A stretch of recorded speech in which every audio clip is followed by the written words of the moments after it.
अस्सलाम वालेकुम फ्रेंड, उम्मीद करती हूँ आप सब लोग खैरियत से होंगे।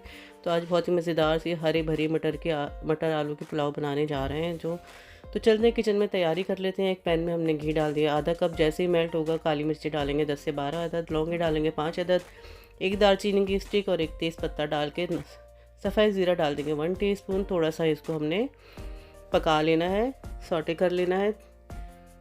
जब अच्छा सा ये कुक हो जाएगा तो उसके बाद डालेंगे इसके अंदर एक अदद छोटे साइज़ की प्याज जो हमने स्लाइस कर ली थी, और इसको हमने ब्राउन कर लेना है।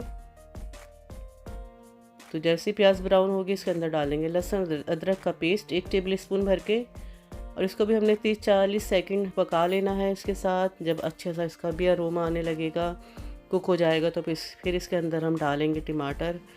एक मीडियम साइज़ का हमने टमाटर ले लिया था, 2 अदद हरी मिर्चें ले ली थी, 2-2 पीस कर लिए हैं मिर्चों के, ये डाल देंगे। और इसके साथ ही हम डालेंगे सौंफ पिसी हुई 1 टेबल स्पून, और पिसा हुआ धनिया 1 टेबल स्पून। साबुत धनिया हमने पीस लिया था और थोड़ा दरदरा सा दोनों चीज़ों को पीसा था। वो डालने के बाद थोड़ा पानी डालेंगे, और इसके बाद हमने इसकी भुनाई करनी है। टमाटर को गलाने के लिए थोड़ी देर ढक्कन लगा देंगे ताकि अच्छा सा ये गल जाए टमाटर, और उसके बाद हमने इसकी मज़ीद भुनाई करनी है। तो ये देखिए टमाटर गल चुके हैं, थोड़े से चम्मच से भी मैश कर लेंगे इनको।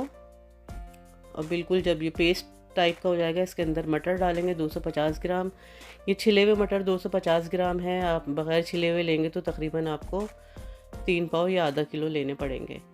तो ये 250 ग्राम मटर के दाने डाल दिए हैं, इसको भी हमने 1-1.5 मिनट भुनाई कर लेनी है। फिर चिकन पाउडर डालेंगे 1 टीस्पून, नमक डालेंगे 1 टेबल स्पून या हस्बे ज़रूरत, और पानी डाल देंगे तकरीबन 3.5 गिलास। इसी दौरान हमने चावल भी भिगो दिए थे, बासमती राइस आधा घंटा पहले। तो जैसे ही ये थोड़े से हाफ़ डन हो जाएंगे मटर, इसके अंदर हम डालेंगे 1 अदद मीडियम साइज़ का आलू, और इसको भी हमने हाफ़ डन कर लेना है आलू को। जब आलू हाफ़ डन हो जाएगा तो भीगे हुए चावल डाल देंगे, और फिर हम इतनी देर पकाएंगे कि आलू भी इसी में गल जाएंगे और चावलों का पानी भी ड्राई हो जाएगा। साथ ही 3 अदद हरी मिर्चें डाल दी हैं। अब इतनी देर हमें मीडियम फ्लेम पे पकाना है इसको कि चावलों का पानी तकरीबन ड्राई हो जाए। तो ये देख लीजिए इसका कुकिंग प्रोसेस शुरू हो चुका है। बस जैसे ही इसका पानी ड्राई होगा तो हम चेक करेंगे इसके अंदर कितना पानी है। तो ये तकरीबन ड्राई हो चुका है पानी, मीडियम फ्लेम पे हमने कुक किया है, बिल्कुल थोड़ा थोड़ा सा नीचे रह गया है। और बस इस स्टेज पे हमने इसको दम की आंच पे रखना है तकरीबन 10 से 12 मिनट, और उसके बाद हम इसका फ़ाइनल लुक देखेंगे।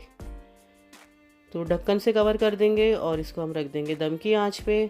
और 10 मिनट के बाद ये देख लीजिए, मैंने चेक किया तो पानी बिल्कुल ड्राई हो चुका था, चावल बिल्कुल खिले खिले ज़बरदस्त से तैयार हो चुके हैं। डिश आउट कर रहे हैं, साथ में चटनी बना लीजिए, रायता बना लीजिए, सैलेड बना लीजिए, और सर्व करें मज़ेदार हरी भरी आलू के पुलाव। और बताएं कैसी लगी। आई होप कि आपको रेसिपी पसंद आई होगी। अगर पसंद आई हो तो अपना फीडबैक ज़रूर दीजिएगा, फैमिली और फ्रेंड में ज़रूर शेयर कीजिएगा। मिलते हैं नेक्स्ट वीडियो में नई रेसिपी के साथ। जब तक के लिए अपना बहुत सारा ख्याल रखिएगा। अल्लाह हाफिज़।